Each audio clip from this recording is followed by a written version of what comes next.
nkubuuzizaako muganda wange ze Kapalaga Baibe mwana mama asiisiitula oyinza okumpita Michael Kakande. Weekend eno tubadde busy ng'aba diaspora, tubadde ne series of events nga tugezaako okujaguza omulundi ogusemberayo ddala independence yaffe wansi w'obufuzi obw'obumbula oba obw'emmundu. So twatandika ne documentary ku lunaku lwokutaano. Abagiraba mwagiraba ku lwomukaaga ne tubeera ne independence celebrations mu bitundu ebyenjawulo, ate ku Sunday ne tubeera ne semina eyabaddemu era okusomesa abantu. Naye njagala kuzzaayo katono ku Friday kubanga documentary eyo yali nkulu nnyo era gye twandiyagadde mugitegeere bulungi nnyo. Naye olw'okuba nti yali mu Luzungu ate nga si buli muntu baganda bange nti bawuliriza Oluzungu, njagadde njijabulemu mumanye kiki kye tulowooza ku independence ya Uganda eya 58. Mu okusinziira mu documentary eno tugamba nti Uganda ekyuse ezze etambula ng'ekyukakyuka okuyita mu mitendera okuviira ddala ku nfuga ey'obwakabaka ze tuyita kingdoms. Bwe tuva ku bwakabaka Uganda yadda ku nfuga ey'Abawarabu. Abawarabu bwe bajja wano ne batandika okutwala abantu ng'abaddu okukola ku bintu ku makampanies gaabwe. Kakati ekyo ne tukiyita mental captivity. Obwongo ne babukwata ng'abantu Omuwarabu omu asobola okutwala abantu 100 ne batalwana, so nga in actual sense bandibadde basobola okwefuula oba ne bamukola ekintu kyonna. Then bwe twava awo Uganda nedda mu kye tuyita economic captivity ey'Abazungu. Abazungu nabo ne batufuga nga bwe mwamanya engeri gye batufugamu n'okutuuka mu Uganda bwe yafuna obwetwaze mu 1962 nga naku z'omwezi 9 omwezi ogw'Ekkumi. Tugamba nti independence engeri bajjajjaffe gye baajaanirizaamu, baajaaniriza n'essanyu nga balowooza nti Uganda engeri gy'efunye omuddugavu munnaayo nga yagenda ogifuga, omunnayuganda munnaayo nga yagenda ogifuga, oba oli awo ebintu bingi bigenda kutereera.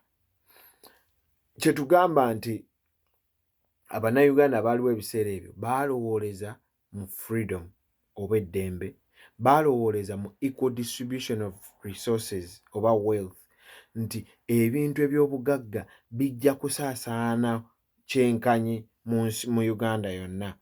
Baalowooza ku improvement of the standards of living, nti embeera y'obuntu ejja kukyuka olw'okuba nti tutwalibwa Munnayuganda munnaffe. Now, kiki ekyabaawo? Okwo kugatta of course economic development ne political stability. Naye ekyo kyaliwo kaseera buseera kubanga eggwanga lyaffe lize liyita mu kaseera ak'okusoomoozebwa okuva mu bannabyabufuzi ab'enjawulo, era bannabyabufuzi abo be baleeta kye tuyita political instability, nti eggwanga teribadde na mirembe olw'okuba bannabyabufuzi babadde nga babeera mu kulwanagana buli kaseera. Tubadde n'entalo nnyingi nga ziva ku bannabyabufuzi abo. Tubadde ne ebyamaguzi, fluctuation of prices, ebyamaguzi emiwendo gyabyo nga buli kaseera gibeera gigwa olwa bannabyabufuzi abatafaayo. Tubadde ne economic reforms nga nakugambako wano nti President Museveni bwe yajja baasala 0.2 ku ssente zaaliwo, era kakati bw'oba oyina omutwalo olwaleero ng'olina omutwalo, singa tebaazisala wandibadde olina miliyoni. So economic reforms ezo zirina kye zaafekitinze ku ggwanga lyaffe. Kakati nga twefuga twazeeyo ffe ng'aba NUP ne tutunuulira Uganda kiki kye baagyagaliza bajjajjaffe abaalwanirira, era ne tugamba nti Berlin Act eya 1885 etteeka eryo lyaleetera Uganda lye lyabaga Uganda okufuuka ettwale lya Bungereza. Etteeka eryo lyatuleetera obukulembeze obw'enjawulo okuva ku bakabaka ab'ensikirano be twabeeranga nabo. Kakati Uganda n'efuuka kye bayita protectorate eri Abangereza, ettwale, kubanga Uganda yalinga protectorate ate yo Kenya engeri gye baagifugangamu yali koloni. Waliwo enjawulo wakati wa koloni ne protectorate, nti Uganda lyali ttwale ate Kenya lyali kweganga bufugibwa. So Uganda n'efuuka protectorate n'etandika okufuna ebiragiro okusinziira ku bazungu naye n'okusinziira ku administration ey'ekizungu ng'ekulemberwa omuntu alina amaanyi ye nga ye. Kyova olaba nti wabangawo bagavana abaalinga batwala eggwanga nga ye kyasalawo kyekiteekeddwa okuba. Kakati bagavana abo batambuzanga ensi n'ekintu kye bayita emmundu. Muganda wange gwe andaba, waaliwo obusambattuko obw'enjawulo. Bakabaleega, Mukama Kabaleega, kabaka wa Bunyoro oba omukama wa Bunyoro, kabaka wa Buganda Mwanga bateekawo okwegugunga olw'okulwanirira enkyukakyuka, yadde ng'ebyo tebyaleeta nnyo njawulo okutuuka Uganda lwe yafuna obwetwaze mu 1962. Kakati ekyo kyali kitegeeza ki? Kyali kitegeeza nti bannabyabufuzi bateekeddwa okulaba engeri Uganda gy'enaagendamu mu maaso. Kyova olaba wajjawo ebibiina bi UPC, bi DP, bi KY, nga bateekeddwa ku shapinga image eya Uganda bw'eneefaanana nga bo abagirimu ate bannayuganda. Ekyakabi era bakulembeze abangi abajja ku olwo omuli bakabaka Edward Muteesa yafuuka pulezidenti, omuli ba Apollo Milton Obote, omuli ba Benedicto Kiwanuka n'abalala bangi. Ekyakabi nti ng'ennaku z'omwezi 24 omwezi ogwokutaano mu 1966 emmundu abaminsani bali gye baasiga ekibala ekyo, the seed, ensigo ey'emmundu yatutunukayo gye baasiga, yatutunukayo mu ttaka. Era Obote yakwata emmundu eyo n'agyolekeza olubiri okulumba pulezidenti. Obote yali prime minister, n'alumba pulezidenti, emmundu n'eseka kakana kabaka awaŋŋanguse gye yafiira ku buwaŋŋanguse. Kakati okuva olwo Uganda n'etandika okubeera mu luzungu bakiyita kakistocracy, emmundu nga yeesalawo, military kakistocracy. Abannayuganda ne tutandika okuba nga embeera yonna yonna buli kimu okubaawo mundu yeesalawo, ne tubeera under the gun. Now emmundu esazeewo jjukira Obote okuggyako Muteesa. Amin yali nfanfe w'Obote yakola kye bayita kudita mu 1971 n'aggyako Obote n'emmundu lwakuba nti Obote tewaaliwo kuyiwa musaayi as olw'okuba nti Obote yali Singapore, naye era Amin yakozesa obuyinza bwe nga munnamagye n'awamba eggwanga. Ne waddawo obukulembeze bwa UNLF n'Abatanzania abakomboozi ne bajja ne balwana 1979 ne batwala Amin. Ne waddawo National Consultative Council ennaku Kironde n'afugayo ennaku awo 68, Binaisa n'afugayo awo emyezi nga giigyo ne bamulwanyisa ne wabawo obwegugungo, emmundu nga yeesalawo. Military Commission n'ereeta okulonda okwasookera ddala mu 1980 nga okulonda okwo kugendereramu okuggyawo emmundu. 1980 ebyavaamu mwenna mwabimanya. Mu ennaku z'omwezi 6 omwezi ogwokubiri mu 1981 omusajja abadde omuvubuka emyaka 42 Mbula Kalevu Yoweri Museveni ennaku zino yayongeddeko erinnya yakuŋŋaanya bakyaliibe ab'e Makerere 26 ye wa 27 ne bayingira ensiko ne bagenda balumba Kabamba Barracks ne babba emmundu ne bayingira ensiko ne balwana okuviira ddala 1980 paka 1986. NRA yawamba obuyinza ng'ennaku z'omwezi 25 omwezi ogusooka mu 1986. Bakozesa ki? Mmundu. Emmundu bw'ejja eba tegenda kulya mmere, teriyo kintu kirala kyonna kyekola kutta bantu. Kakati zino zonna gavumenti zenkugamba zijja mu buyinza lwa mmundu, zikozesa mmundu. Bano bonna benkugambye tekuliko gwe balonze.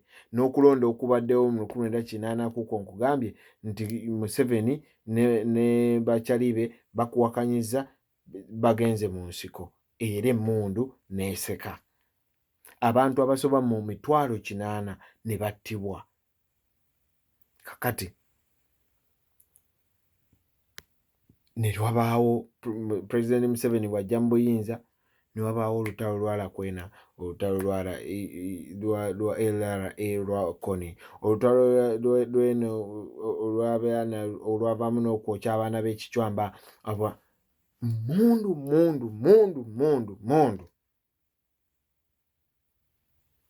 Ebyo byonna ne bibaawo. President Museveni bw'awamba obuyinza n'agamba kaakati obuyinza bugenda baddira. Era yakola ekisuubizo n'agamba nti agenda kukulembera eggwanga paka okuva mu 1986 paka 1990 emyaka egi 4 gyokka obuyinza abuddiza abantu. President Museveni yagamba ajja kufuga paka 1990. 1990 bw'atuuka ekisuubizo kye n'akisiimuula n'agamba kakati njagalayo emyaka 5 tukole constitution ne bagikola 1995. Bwe giggwako ekisuubizo kye n'akisiimuula n'agamba kakati njagala kutereeza magye njagalayo emyaka 5. Emyaka 5 ne bagimuwa n'akulembera paka 2021. 2021 bw'atuuka n'agamba ekisuubizo kyange kati kyakyo nkijjeewo n'agamba kakati njagalayo ekisanja kimu kyokka waluli constitution ebadde teriiwo ate constitution kati giri emyaka egyasooka tetugibala kakati gino omanyi ichuli abaasomako ku ichuli n'agamba kakati gino emyaka gyokka tubaze ebisanja 2 bwenzigwayo mba mpeddeyo ne bagimwongera 25 n'akomawo. Bannange constitution tugikyuse emyaka tugijjemu ebisanja biveemu 25 ebisanja ne babijjamu n'akomawo. Tukyali ku mmundu, tetunnakyusa bukulembeze. Ne tugenda eyo 25 baggyeewo ebisanja kitegeeza 26 agenda kudda akalakate paka 2011. Paka 2011 ne bagamba nti ate mufaayo waliyo kalimiti 75.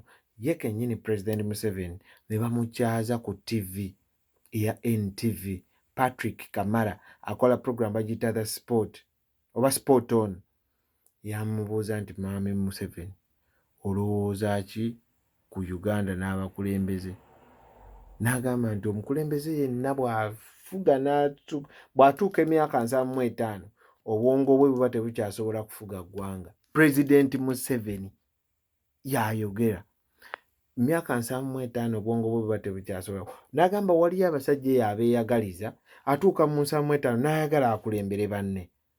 Naye ekintu ekyo si kirungi. Omuntu bw'atuuka ku 75 yandibadde aleka nannyuka.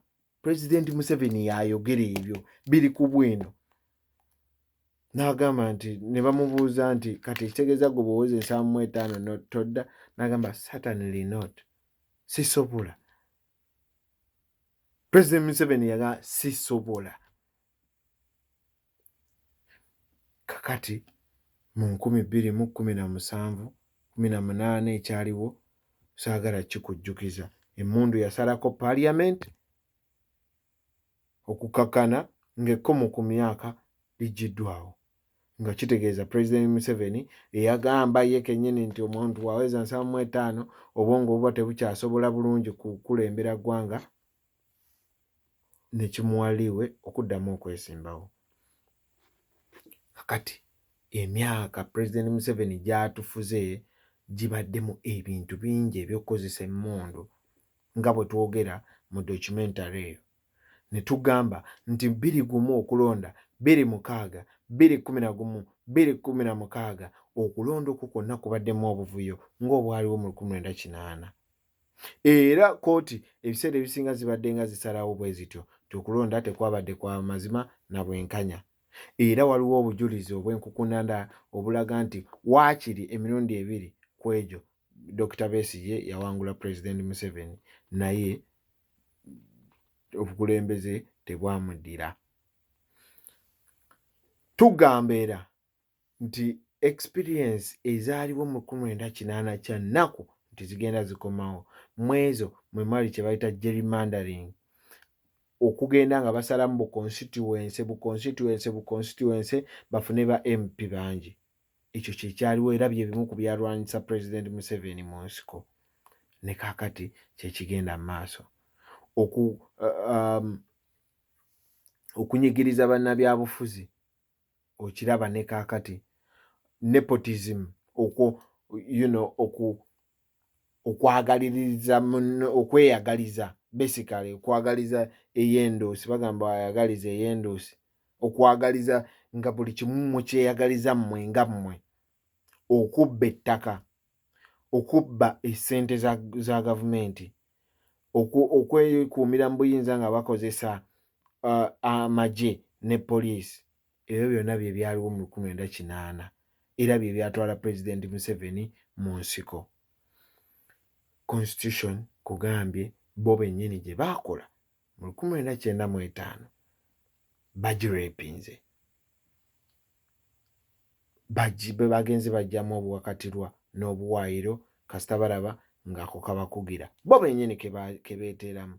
2005 kugambye bagikyusa, 2017 ne bagikyusa n'emmundu kakati neesigala awo ng'ekisassalala. Njagala era okujjukiza muganda wange nti mu 2016 naku z'omwezi nga 26 Novemba abantu bangi battibwa e Kasese mu Rwenzururu Kingdom. Era mu abo mwalimu n'abaana abawerera ddala nga 15 ne kabaka wa Rwenzururu n'akwatibwa paka kati.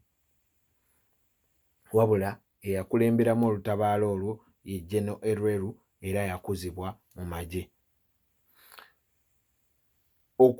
Human rights abuse, okutulugunya abantu n'okuyisaamu eddembe ly'obuntu amaaso bye bimu ku bintu ebibadde bijja nga byerabisa lwatu mu regimu eno. Mujjukira bulungi nnyo nti wateekeddwawo torture chambers ez'enjawulo nga baziyita safe houses, zinnalufeenya, zikalangala, zaani. A series of unresolved high-profile murders. Abakungu bangi abaze battibwa: Kaweesi, Kirumira, Abiriga, Kigundu, Kagezi, Mudola, Shalita, Kazini, bonna nga tetulina ripooti. Kakati ne tubagamba nti bannange, Bannayuganda,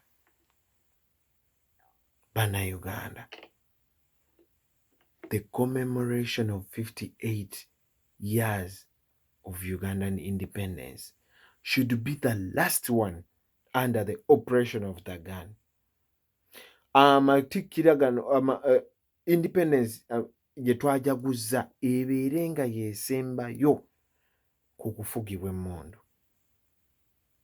Kisoboka nga tusazeewo bannayuganda obuyinza bodde eri abantu. Kino kye kiseera okugamba nti no to the gun. Emmundu terina kirungi kyereeta okuggyako okutta obulamu bw'abantu.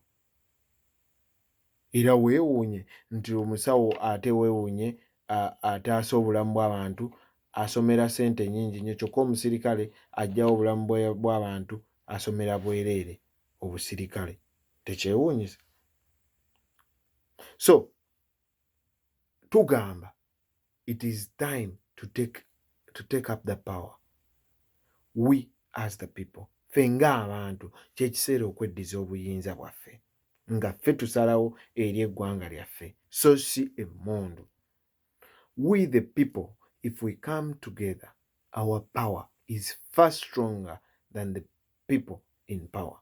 Ffe ng'abantu singa twegatta, amaanyi ge tuyina gasingira wala abantu abo abalina amaanyi kati.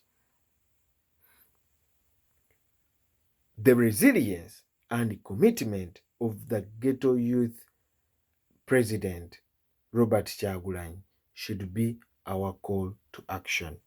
Obumalirivu n'okwewaayo Robert Kyagulanyi Ssentamu Bobi Wine by'alaze biteekeddwa tuzuukusa kumanya nti wamma tusobola. Kubanga afiiriddwa ebintu bingi. Yandibadde Bobi Wine abadde mugagga nnyo, abadde ne ssente zisobola okuweerera abaana be mu Amerika, n'avuga emmotoka gy'ayagala n'akola ki, naye okwewaayo okwo kwakoze kuteekeddwa tuzuukusa ffe ng'Abannayuganda okumanya nti tulina obuvunaanyizibwa ng'Abannayuganda. We've lost many patriots in the struggle for liberation, and this should be our driving force to continue fighting to save ourselves from the rule of the gun. Bannaffe bangi abattiddwa nga battibwa era emmundu y'emu. Kakati ekyo kiteekeddwa kutuwa maanyi kwongera kulwana okuggyako obufuzi obw'emmundu. Baganda bange, mmwe abali mu diaspora, muteekeddwa okujjukira lwaki muli mu diaspora, lwaki temuli Uganda. Buli omu olina ensonga yo lwaki toli Uganda. Abamu baabagobayo, abamu mwadduka nga temulina mirimu, abamu buli omu olina ensonga yo. Tuula gwe wekka mu kasondako olowooze lwaki toli Uganda, era awo wooli we wandyagadde okuba. Bw'oneddamu ansi eyo ojja kumanya eky'olina okukola. Ky'oteekeddwa okukola nga ggwe ali ebweru w'eggwanga, ekisooka kujjukiza abantu bo abali e Uganda nti okulonda kutuuse. Tugenda kukyusa obukulembeze nga tewaliwo kuyiwa musaayi nga bwe kubadde kubeera. Bajjukize nti bagende balonde, ku mulundi guno gwokka tukyuse obukulembeze mu mirembe.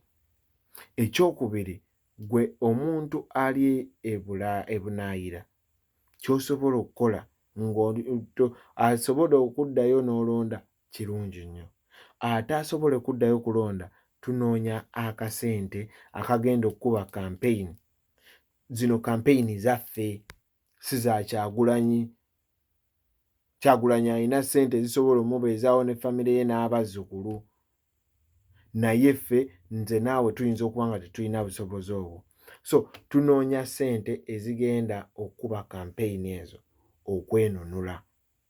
Kakati tulina chapters ez'enjawulo mu bitundu eby'enjawulo. Genda tuukirira chapter yo, omanye ani akutwala, omanye okoze otya okufuna omuntu oyo, okuleeta akasente akagenda okukuba campaign. Osobola okuweereza message ku ssimu eno gye ngenda okusoma, n'omanya ani atwala chapter yo mu nsi mw'oli, kubanga mu nsi ez'enjawulo tulinamu abakulembeze abakulira people power. So essimu eno eri ku WhatsApp, giweerezeeko WhatsApp. Tujja kuba nga tukufuna tukuweereze ani coordinator wo. Essimu eri +1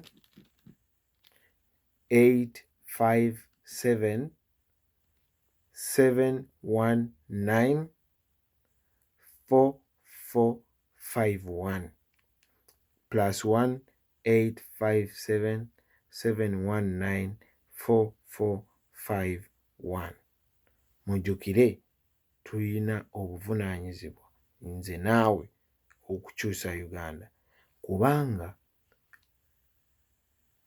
we the people have too much power. Bwe tugikozesa tusobola okukyusa eggwanga. Jjukira, people power is our power.